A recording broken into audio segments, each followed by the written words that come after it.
देखो मेरे प्यारे बच्चों, आज युग बहुत तेज़ी से चल रहा है। आज के युग में अपनी पहचान, अपना अस्तित्व बनाना पहली प्राथमिकता होनी चाहिए।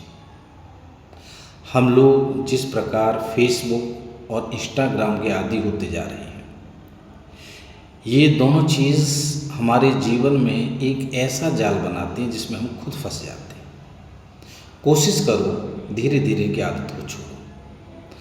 हमें जब बच्चा क्लास 6 में आता है तो 6 और 7 8 एक ऐसी श्रेणी है, हमें इम्पोर्टेंट पॉइंट नहीं, इम्पोर्टेंट पॉइंट तो सिर्फ हमको पास कराते हैं, हमें क्लास में टॉपर बना देते हैं, लेकिन हमें 6 7 8 में सीखने की एक ललक पैदा करनी चाहिए जो 9 to 12 में एक रनिंग स्थिति में हो। हमें सीखने की स्टार्टिंग 6 से 8 करनी चाहिए, मैं पुनः कह रहा हूँ, लेकिन 9 to 12 तो रनिंग स्टेज में हो। हम सीखने के क्लाइमैक्स पॉइंट पर क्लास 12 में होने चाहिए। हम जब सीख जाते हैं तो कंपटीशन की दुनिया में आते हैं। हम ये नहीं कि कोसी क्षेत्र में पढ़ रहे हैं तो हम कोसी क्षेत्र तक सीमित रहें। जब कंपटीशन होता है तो वहाँ ये उत्तर प्रदेश के, दिल्ली के, राजस्थान के, हरियाणा के ढेर सारे स्टेट से बच्चे एक जगह परीक्षा देते हैं। वहाँ हमें कोई ऐसा अध्यापक नहीं मिलता कि भाई ये इम्पोर्टेंट है, इसी में से आएगा। सिर्फ वो कह सकते हैं कि ये बिंदु महत्वपूर्ण है, आप इन्हें रिवाइज करें, लेकिन फोकस आपको सब पे रखना है।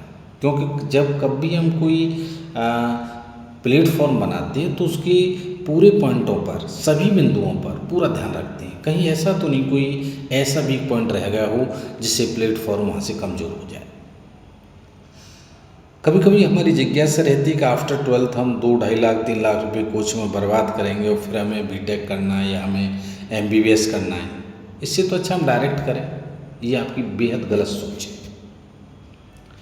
क्योंकि एक कहावत भी है कि कोई व्यक्ति यदि असफल हो जाता है, कोई व्यक्ति यदि असफल हो जाता है तो वो भी बहुत बड़ा एक्सपर्ट होता है। ध्यान रखिए, चाहे वो किसी भी क्षेत्र में हो, समाज के क्षेत्र में हो, संबंधों के क्षेत्र में हो, किसी में भी हो, उसे बहुत बड़ा अनुभव हो जाता है। हम कहीं ना कहीं किसी की तैयारी करते हैं तो किसी एक सब्जेक्ट विशेष में हमारी विशेष रुचि होती है और उससे हम अपना प्लेटफॉर्म बड़ा अच्छा बना लेते हैं। साथ में कोचिंग के बाद जब हम निकलते हैं तो जो कोर्स करेंगे उसकी बारीकियों को हम अच्छी तरह से समझेंगे और कोर्स को बहुत अच्छी तरह से करेंगे, जिससे आने वाले समय में हमको बहुत अच्छी सफलता मिलेगी। इसलिए मेरे प्यारे बच्चों, उस बीमारी से बचो जो तुम्हें अंदर अंदर खोखला कर रही है और तुम्हारे लिए सिरदर्द बन रही है। आज की युवा पीढ़ी इंस्टा और फेसबुक जैसे चक्रव्यूह में ऐसे फंसती जा रही है, ऐसे फंसती जा रही है जैसे अभिमन्यु फंसा। इसलिए याद रखो, हमें आज मेहनत कर लेनी है। आने वाला एक लंबा समय हमें बहुत सुखद अनुभव कराएगा। समय रहते बातों को सीखने का प्रयास करें और जीवन को सफल बनाएं। धन्यवाद।